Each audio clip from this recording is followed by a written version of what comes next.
All right, guys. So today we're going to be going over a couple different conversations about professional photography. Is it necessary given the advent of all these amazing smartphones, given the advent of all this amazing photography principles, whenever you can send stuff in to be retouched, whenever people are Instagram famous and putting out tons of great content when it comes down to the photos that they're actually putting out in the market. So is the question that you need a professional photographer?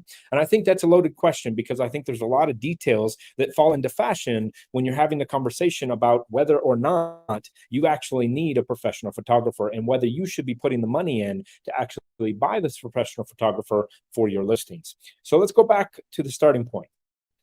One, the conversation of the last 15 years in real estate. My first listing that I ever picked up had the ability to add 3 photos. In those 3 photos, we are talking, they equated to about that size on everywhere that I put it. So even if they were going out to websites, they were so minimal that they didn't have a lot of impact. Today, a photo that or a MLS listing that does not have a minimum of 12 listings will not be syndicated throughout the entire region of real estate. So you're not getting to Zillow, you're not getting to Trulia, you're not getting to Realtor.com if you don't at least have 12 photos. Now that's our MLS rule, but I would assume that that tends to fall fashion to every MLS out there. So the question is, if now we need 12 photos, what about those houses that don't have access to the best photography, right? And then the second question comes down to, is this phone, and it's a little blurred out, right? I'm using a filter as well that blurs out the entire phone, but that's I have to put my hand here to see if it takes out the filter. So this right here gives us the concept. And just to use the background here, I have a bokeh filter. If you notice when I run my finger over it, I have a bokeh filter behind me. Why do I have this? Because this is what mirrorless cameras do. They add filters like what I can now use AI to actually put into effect. Same thing goes into things like green screens, and then touch-ups, right? So there's a lot of places out there right now, like Box Brownie and other similar programs that allow you to take your actual photos and retouch them, make them dark or evening photos or sunset photos, or you can take and add light to them, or you can take and add beautiful skylines to them. You can do all these things. So first off, the question is, should you be doing that? Second of all is, do you need to hire a professional photographer if you can pay these alternate third-party resources to put these things into play? So I think this comes down to a couple different questions. Number one, what type of house are you looking at? Now, if you're selling $1 million home, I would suggest that a professional photographer will give you the best resource. And what this is a time conversation, if anything, because the answer is yes, you could possibly do some editing and get some great content that would be really relative for that property. But what if you had somebody else that is hired to do that position to put those things into aspects so you can get your time put in the most effective nature? What does that mean?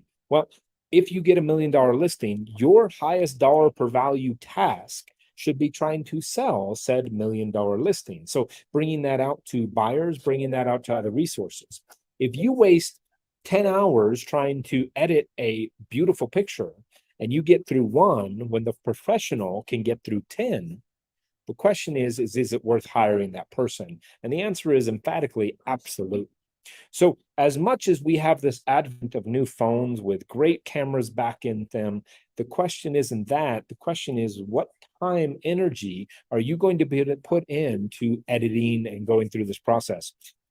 We were on vacation recently and I saw what would be classified as these Instagram travelers, right? These are people that literally go everywhere around the country. And instead of enjoying the sights, they're completely focused about getting the professional photography that they want to post on Instagram. Now, that's become a job in a lot of ways.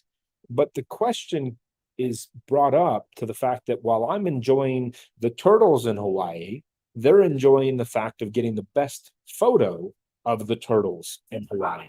So you have to understand that when people are going to do this editing through their software and everything else, is this a question of, is it just a job that they're taking on? Kind of like the conversation that we've had in the past about hiring an assistant or hiring a showing partner or hiring a listing partner. The question is, can you do it?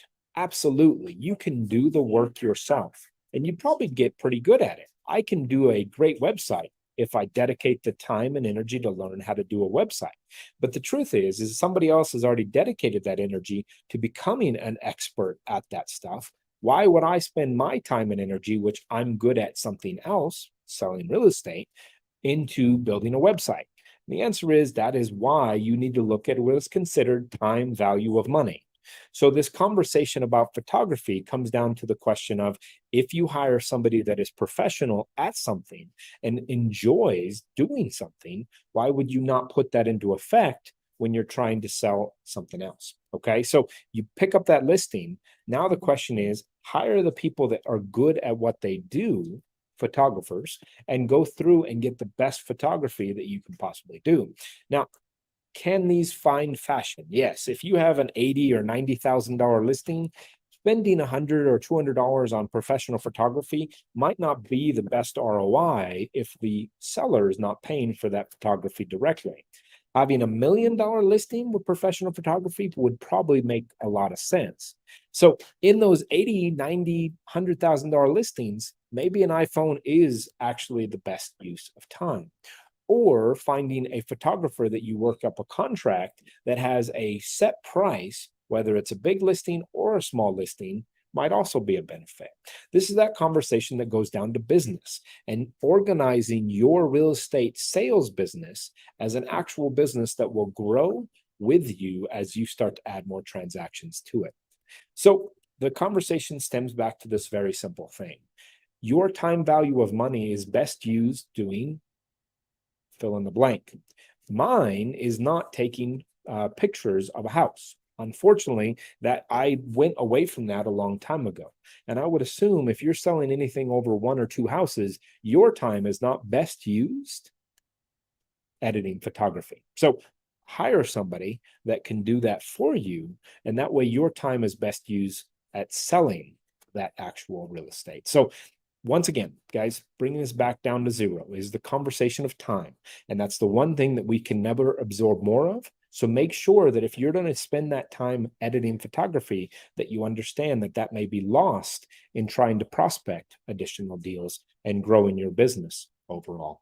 Guys, thanks for tuning in. I know that I didn't go into any technical analysis here. Guys, listen, the advent of these programs that are on your phone that can do amazing things with photography, they can do touch-ups, add-ons, they can do all this stuff. Like I said, they add a bokeh effect to the back of me. If I have a green screen back here, they can put me in any place in the world that I want to be based on the green screen. The point is at this moment, it's needed, but in the photography for a home, ask yourself if the editing is worth your time and energy. Guys, have a great day. Enjoy. And remember, tune in for our other series. We have Tea with Andrew on Wednesday at 3 p.m. Mountain Time. And then we have Fundamentals with Kent and Andrew at 2 p.m. on Thursday. And that is Mountain Time as well. Tune in as we go through these things together. And then last but certainly not least, on Friday at 9 a.m. Mountain, we have our agent attraction for all those EXP agents or anybody just intrigued to find out what's going on over at EXP. Guys, thank you for your time. Enjoy. See you later.